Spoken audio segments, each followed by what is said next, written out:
Welcome back, ladies and gentlemen, to part 35 of Let's Play Pillars of Eternity, the Tale of Aldwyn, where we are going to see the Lady Webb. And so we've in the last part we did a lot of talking. We did a lot. I think we finished off the Sanitarium, last part, and now we go speak to Lady Webb as we've been instructed or asked to do. This woman clutches a thick stack of parchment with spindly, wrinkled fingers, the flesh stretched thin to the near translucent with extreme age, a gossamer veil over pale blue veins. Ink splotches and candle burns dot and stripe her hands like a quilt patterned after some great, indescribable truth. She does not look up from her reading. So, the messenger conveyed my summons. A miracle that would make the reincarnation of Aothis look like a child's cantrip, surely. It doesn't draw the most inspired minds, messaging. They failed me so many times of late, I nearly sent a cipher after you instead. So this is the Watcher who took over Cad Noir. Oh, don't look so surprised. It isn't an attractive expression. I wouldn't be where I am for long if I let details like that escape me. This is exactly what I would picture Alof's mother to be like. And this fiasco in the sanitarium that you seem to have gotten yourself into the middle of. What in blazes possessed you to stir that nest of trouble? There's someone I need to find. Not just any someone, though. Someone in the service of the Leaden Key. You're not the only one with an interest in their recent activities. I've lost 4 Ciphers this year alone trying to get someone inside their ranks. As it is, we only have our suspicions about who is in the group and what they intend. Which I suppose means we have much in common with them. I asked you here because I wanted to know what your interest was in all of this. I thought perhaps we might help each other. Why are you looking for the Leaden Key? One of their members caused my soul to awaken. I need them to reverse it. She closes her eyes and the lids flicker. Then her face goes still and her mouth parts, little more than a sliver, and her hand briefly drops open, spilling some of her parchment to the ground. The pages wafting around her legs are like the leaves of a dying tree. Her fleshy eyelids peel back and her gaze is immediately upon you. The gods are cruel, I'm afraid. The man you seek is Theos Ix Arcanon, Grand Master of the Leaden Key. One of the most elusive and dangerous men Eora has ever known. How do you know I seek Theos? Because you have seen his face, and that makes it a simple matter for me to see it. You even happened to catch him in his ceremonial garb, it seems. Must have been a special occasion. What can you tell me about Theos? More than most, though very few would know so much as his name. And there is no way of knowing how much of what I've read is true. The Leaden Key dates back more than 2,000 years. If rumors are to be believed, Theos was the one who created it. What scraps of evidence exist suggests that he has died many times, only to be reborn each time exactly the same man. Awakened during adolescence with all the knowledge and experience of all his lifetimes. The plots he orchestrates sometimes take hundreds of years to bear fruit. Needless to say, this is not the natural order of things. But he is said to be one of Woodica's favored, and that old bat was never one to let rules get in the way of favoritism. That may also explain another supposed gift of his. His body is no boundary to his soul, and he is known to take possession of others, if their souls are weak enough. Often it is for elaborate deceptions, but sometimes he simply forces them to kill themselves. He is not known for his generous supply of pity. He is also not one to show himself in any but their most critical matters. If he has directly involved himself in whatever the group plots now, it may be your only chance to find him. And once you do find him, if you can find him, I would not hold my hopes too high if I were you. He is a driven, single-minded man. He will not have the slightest concern for your problems. What do you want from me, then? Keep me informed. The Leaden Key has been busy lately, and that is distressing news. I can only guess as to what they intend. You seem to have a knack for turning the stones they've crawled beneath. Keep turning them. Dunreed Row will not stop you. Whatever it is they're up to, figuring it out will be of great use to both of us. In your case, it will surely point you to Theos. In return, I will share our knowledge with you as we learn it, and provide you with what assistance I can. Very well. If you find your trail has run cold, come to me with whatever you have. There is much I may be able to do for you. So how do you know so much about Theos? The same way I come by all my knowledge. Exhaustive research, spying, bribery, perhaps some less savory measures.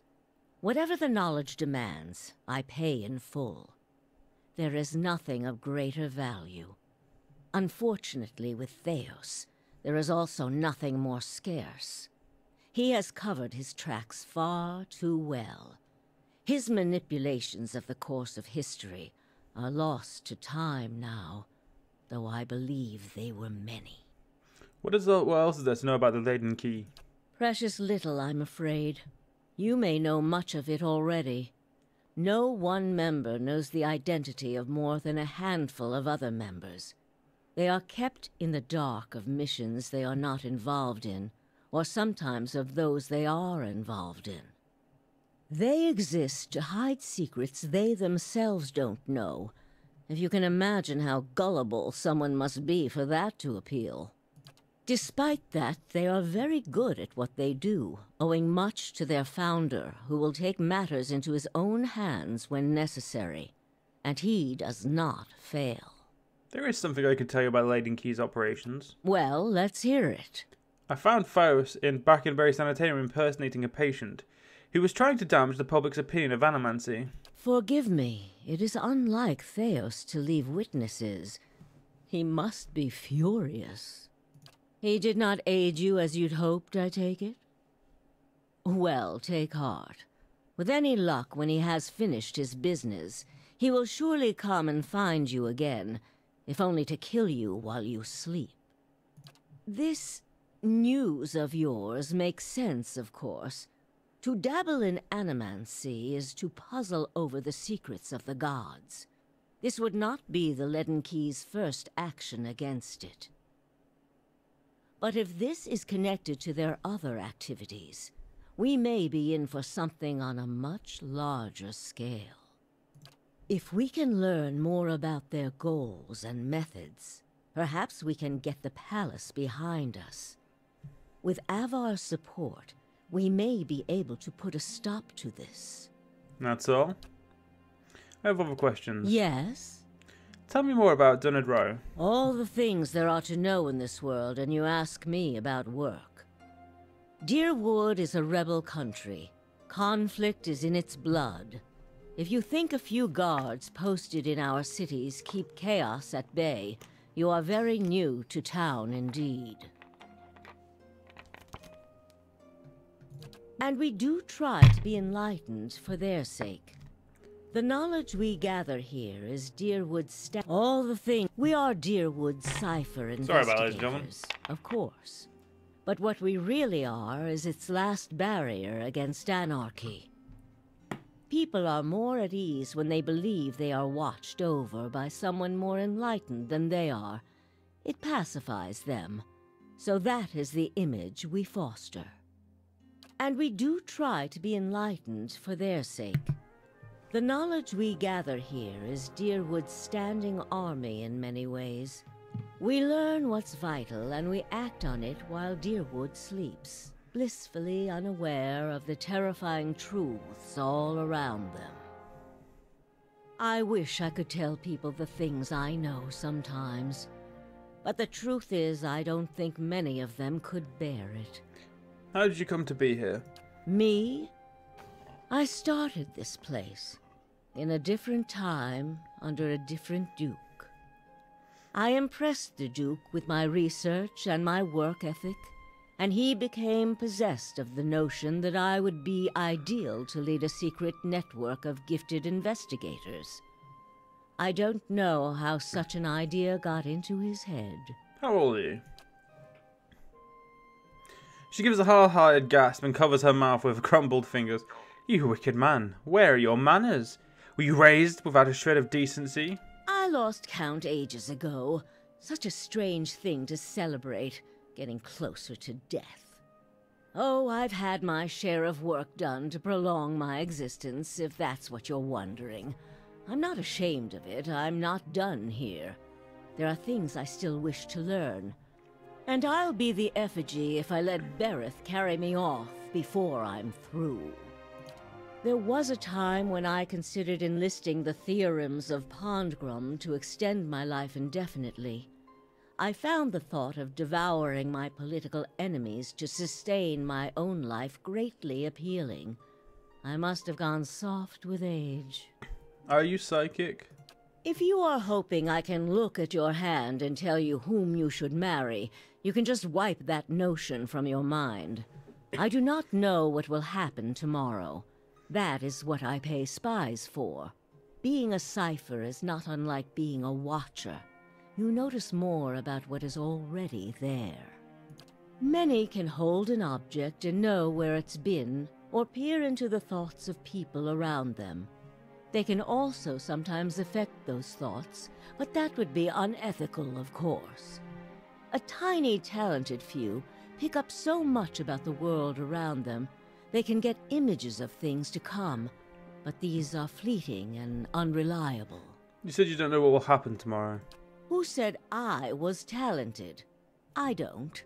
Least not that I can trust. And with me, it's only ever about one thing anyway. What's that? A quiet day at home. So, is there a Lord Webb? There was. What happened to him? He believed in dying with dignity. He was old-fashioned that way, my husband.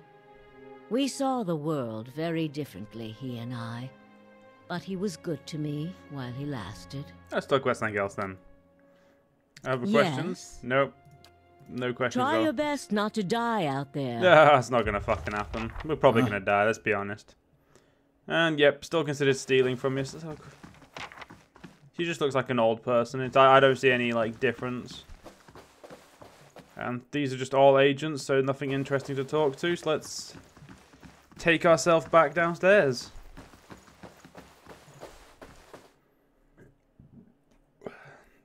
And then we'll get ourselves onto another quest. Or after we finish looking around Brackenbury.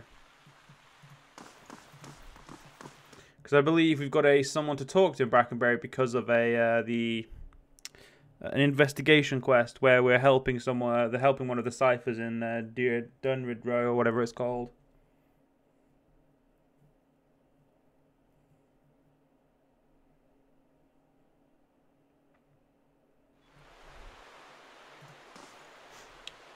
Peldham faces white. Just talked to that little cipher, did you? One of my novitiates told me he'd seen someone in the records room. He takes a slow step towards you, extending his hand. Give me the affidavit. I've done nothing to you. His other hand comes next to his sword.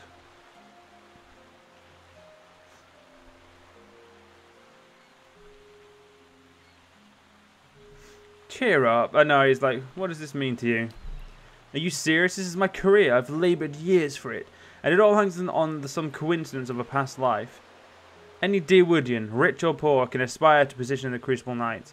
Anyone can rise to the rank of High Justice, except for those of us born with the wrong soul. Tell me how that's reasonable.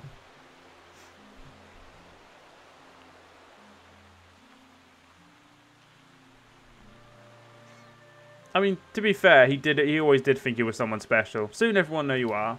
He draws his sword and spits at your feet. I won't let you ruin me over this. You're gonna attack me. How very rude.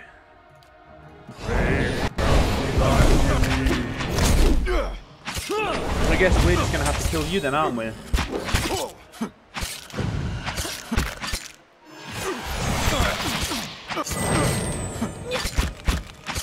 Jesus Christ, all he ever does, all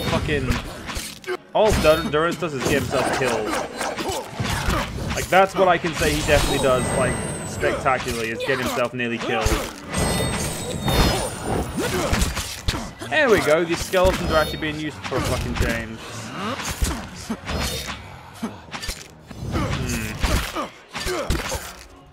Here's that on the novitiate. That should fuck him up. Yep, there we go, see?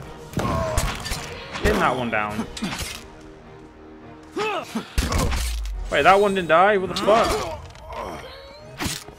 Let's necrotic lance this knobhead. Let's go.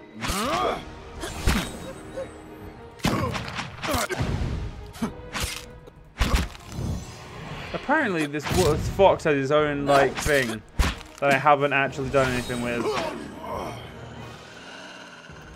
Well, Pentel, that's not exactly how I wanted this to go, but I mean...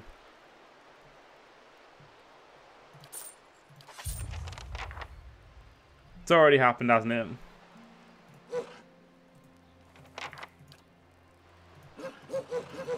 Ready, Watcher. Yeah, Anna command. You know, everyone be aggressive. At this point, you need to be aggressive. Yeah. Right. Ooh, I do think we need to get ourselves healed, but first things first, we need to finish exploring Brackenbury. You never know what we could find or who we could talk to. Now, I haven't been up here, so what's this? Let's have a look at the map. We can figure it out. The House Domiel. I don't think I'm needed in there. Ooh, Ark of the Gaith. Let's have a look. You see a rocky clearing, overgrown with weeds. A crumbling wall cuts through on one side of the trees and toward each of overhead. Yes, toward each of overhead, blocking much of the light that would otherwise illuminate the body lying near the wall. The body belongs to an elf, face down in the dirt. His clothes are torn and ragged. Large bruises seem to cover him, and there are cuts, abrasions, and lacerations everywhere his skin is exposed to the air. The elf twitches, a muffled cry escaping his lips, blowing dust around his head. He begins to moan, his hands scrabbling against the ground, fending off something you are unable to see. His breath comes faster and faster until he is almost hyperventilating. With one final sound, a swallowed scream, his eyes fly open. In an instant, he is on his feet, crouching, eyes wildly looking around. His breathing doesn't slow, and every exhalation is a groan. With one last look over his shoulder, the elf runs into the embrace of a crumbling wall's shadow, all but disappearing into the gloom. Looking down at his present condition, and he murmurs, "I don't see how someone who so clearly screws his own livestock can be so sensitive about it."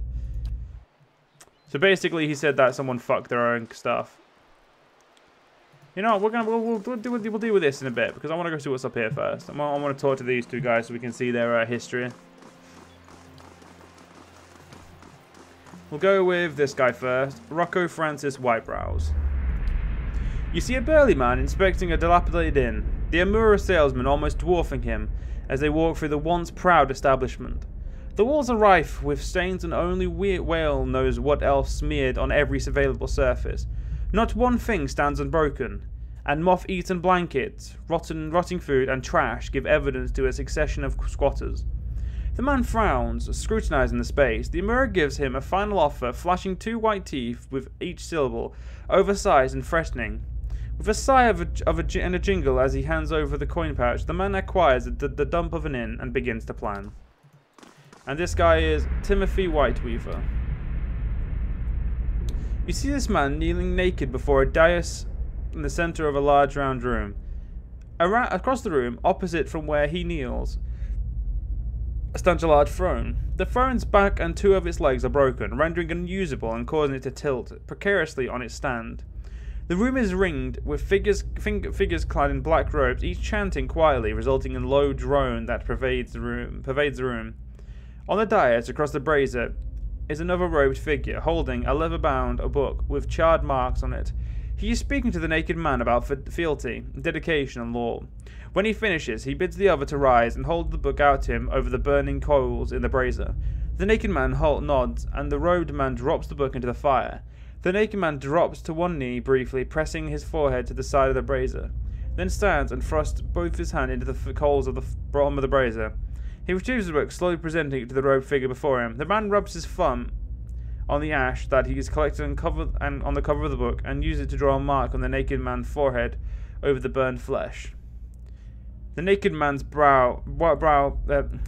bows his head and whispers, Was that right, Dar? The robed man nods patiently. The naked man looks up to the broken phone with childlike eyes. Did you see that, Mum? I mean, I don't know what the fuck he was doing, but he seemed to be very content with burning himself, so, you know, a bit of a fucking masochist, just saying. Alright, doesn't seem to be anything. I mean, there's houses up here, so if we look at them, there's Raymond Manor, the Charred Barrel, which is an inn. So let's check out the Charred Barrel. It's always interesting to check out inns. Mostly because at the moment we do need to get some healing done. Actually, on another note, how long we got on this construction? Still 18 hours, so we've still got quite a long time. So we've got someone who's called someone a heartless bitch. And I'm guessing we got some people to talk to.